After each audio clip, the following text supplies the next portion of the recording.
राष्ट्रीय अध्यक्ष आम्हा सर्वांचे प्रेरणास्थान स्वर्गीय अजितदादांच्या दिग्गज निधनाच्या नंतर आज राष्ट्रवादी काँग्रेस पक्षाचं राष्ट्रीय अधिवेशन या ठिकाणी पार पडलं आणि या सगळ्या राष्ट्रीय अधिवेशनामध्ये देशभरातील राष्ट्रवादी काँग्रेस पक्षाचे प्रतिनिधी, राज्यांतील सर्व वरिष्ठ नेते, आमदार, जिल्हाध्यक्ष, सर्व कार्यकर्ते उपस्थित होते आणि सर्वांनी एकमताने राष्ट्रीय अध्यक्षपदाची जबाबदारी सुनेत्रा वहिनींनी स्वीकारावी असा प्रस्ताव प्रफुल्लबाईंनी त्या ठिकाणी मांडला.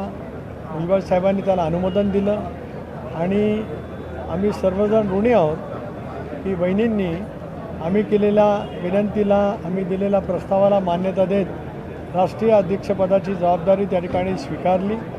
त्यानंतर त्यांनी ज्या आत्मविश्वासाने संवेदना प्रकट करत असतानाच, राष्ट्रीय अध्यक्षपदाची जबाबदारी स्वीकारत असतानाच राष्ट्रवादी काँग्रेस पक्षाच्या कार्यकर्त्यांना एक संदेश दिला की दादांनी ज्या विलक्षण आत्मविश्वासाने, प्रखर राजकीय इच्छाशक्तीने देशभरामध्ये आणि राज्यामध्ये राष्ट्रवादी काँग्रेस पक्षाला उभारणी दिली, कार्यकर्त्यांना ताकद आणि शक्ती दिली.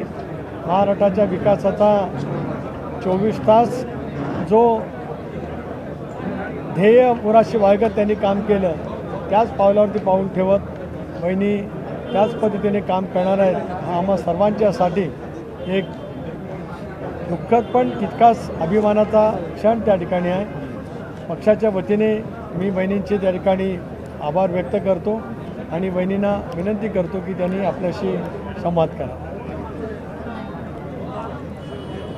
आज राष्ट्रवादी काँग्रेस पक्षाचे राष्ट्रीय अधिवेशन संपन्न झालं.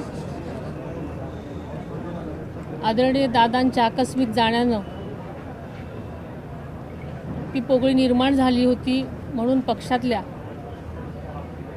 सर्वच कार्यकर्त्यांनी, नेत्यांनी आणि पक्षाच्या सर्वच पदाधिकाऱ्यांनी मला हे अध्यक्षपद स्वीकारावं अशी विनंती केली. आदरणीय दादांनी 35 वर्ष काम करत असताना महाराष्ट्रातील प्रत्येक व्यक्ती एका कुटुंबासारखं त्यांनी जपलं होतं. त्यांची स्वप्न अशीच अर्धवट सोडून ते अचानक आपल्यातून निघून गेले आणि सगळ्यांची एकच इच्छा होती की दादांच्या जागी आपण जर आलात तर आपण सगळे मिळून सगळ्यांच्या साथीनं दादांची ही स्वप्न पूर्ण करू. पक्षातल्या सगळ्यांचाच आग्रह आणि विनंती होती आणि ह्या सगळ्यांच्या मनामधला विश्वास आणि मला साथ देण्याची त्यांची हमी, या सगळ्याच गोष्टींमुळं मी हे आजचं पद स्वीकारलेलं आहे आणि आम्ही सगळेच मिळून संपन्न महाराष्ट्रासाठी, पक्षास वाढीसाठी आणि पक्षातल्या सगळ्याच तळागाळातल्या लोकांपर्यंत त्यांच्या कल्याणासाठी झटण्याचं आम्ही आश्वासन दिलेलं आहे. धन्यवाद. आज राष्ट्रवादी काँग्रेस पक्षाने राज्यसभेच्या द्विवार्षिक निवडणूक आजपासून अधिसूचना निघालेली आहे. त्याचे उमेदवार म्हणून मगाशीच प्रफुल्लबाईंनी पार्थदादा पवार यांची घोषणा त्या ठिकाणी केलेली आहे. त्याच्यामुळे योग्य वेळेला त्यांचं नामनिर्देशन पत्र पक्षाच्या वतीने आणि महायुतीच्या वतीने त्या ठिकाणी दाखल केलं जाणार आहे. धन्यवाद.